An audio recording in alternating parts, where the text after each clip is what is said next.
The news from Syria just keeps getting worse. Aid groups say the health system has collapsed, with hospitals attacked and doctors becoming victims of the conflict. And refugee numbers have reached a grim milestone, with 1 million people now estimated to have fled the violence. Europe correspondent PhillipWilliams reports. It's a marker of a tragic journey. On the Jordanian side of the border with Syria, the daily flow of refugees escaping the conflict has grown from a trickle to a flood. It's mainly women and children seeking the basic security, food and medical care that no longer exists in their own country. We've had 1 million people, Syrians, coming looking for support, protection and assistance. And the international community has not woken up to the seriousness of this crisis.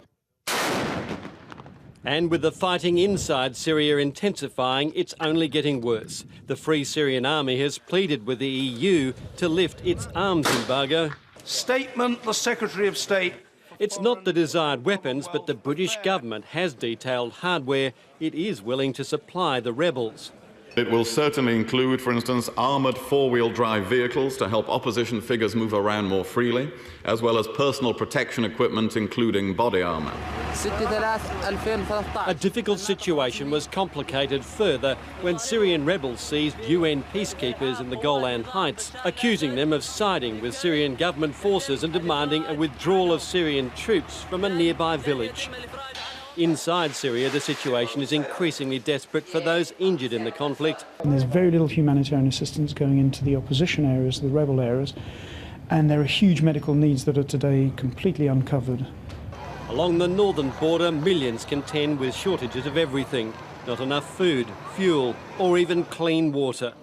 And with both the political and military battle seemingly intractable, an end to this misery seems unlikely anytime soon. PhillipWilliams, ABC News. That civil war in Syria has now been raging for 5 years and it's growing more complex by the day. Efforts to broker a ceasefire are being thwarted by the involvement of foreign powers, each with their own agenda. The ABC's chief foreign correspondent, PhillipWilliams, explains. A violent, tangled mess, that's the sorry state of Syria today.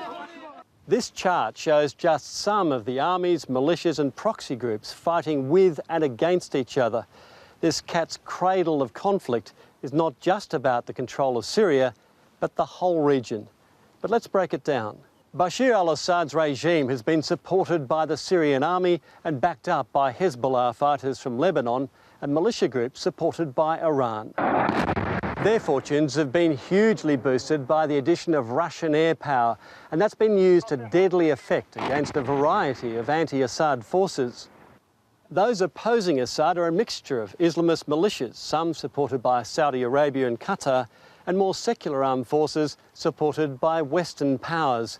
Coordination between these groups is very limited, with some openly hostile to one another. A target just about everyone agrees on is the so-called Islamic State, which controls large areas of Syria and Iraq. The Kurdish YPG has been the most effective group opposing IS, with some American and French air support. But neighbouring Turkey believes they are supporting Kurdish separatists inside Turkey.